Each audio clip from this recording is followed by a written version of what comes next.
As a person who likes to travel, I enjoy seeing a variety of places in the world, some of which are attractive to most people, and some of which are rather frightening to most people.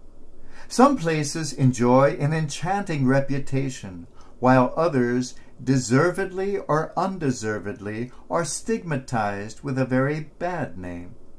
One place I have not yet visited, but have heard much about, is the city of Medellin in Colombia. In the 1980s and 90s, it had the rather undesirable fame of being the drug and murder capital of South America, not something that would make for a very attractive tourist brochure. Since that time, however, Medellin has been transformed into a thriving city and popular international tourist destination. This unbelievable transformation involved the cooperation of many different people and entities, much creative imagination, and one very novel idea. In the bad old days, a large number of people lived in slums on a hillside.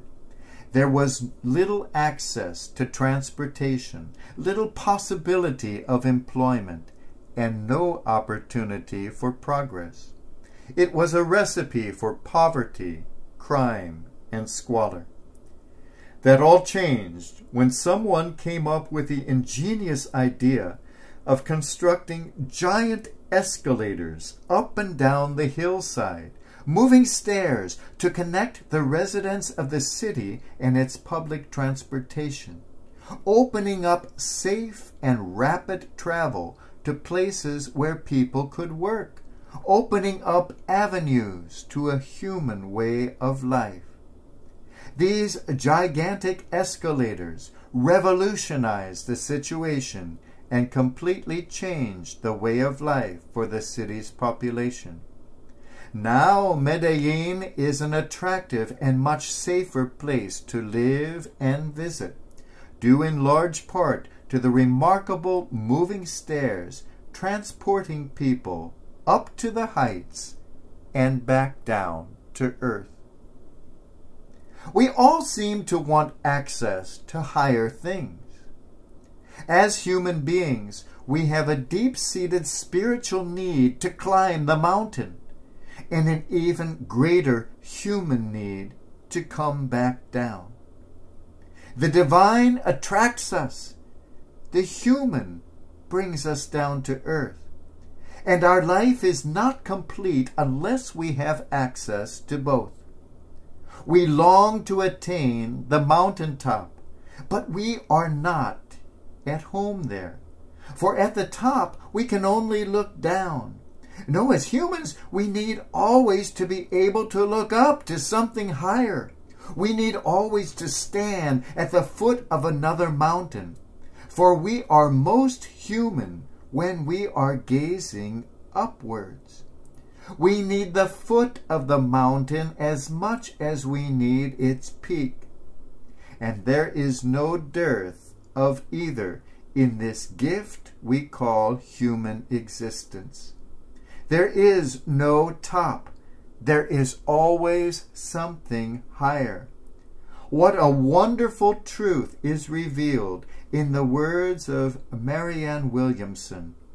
The top of one mountain is always the bottom of another.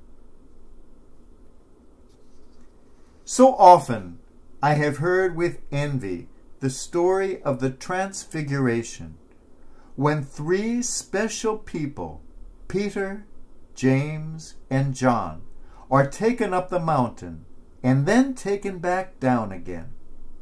What a privilege for these three human beings. Have you ever wished to stand in their place? To have access to the mountain, to be able to ascend to the heights of the divine and descend enlightened into the deepest recesses of the human soul? Have you ever wished for those marvelous moving stairs of Medellin to be placed under your feet, taking you higher than you imagined possible and taking you deeper than you ever dreamed. We have been given such an escalator.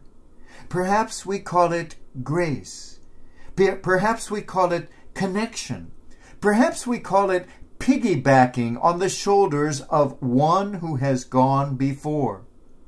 Do not be afraid to step onto those mystical moving stairs, to be carried higher than you could ever have journeyed on your own, and infinitely deeper than your own steps allowed, to discover the top of your mountain and the base of God's, to gaze into the highest heights and the deepest depths and discover that they are the same, to see with the eyes of Mount Tabor's apostles a world transfigured, to experience with Medellin's citizens a life transformed.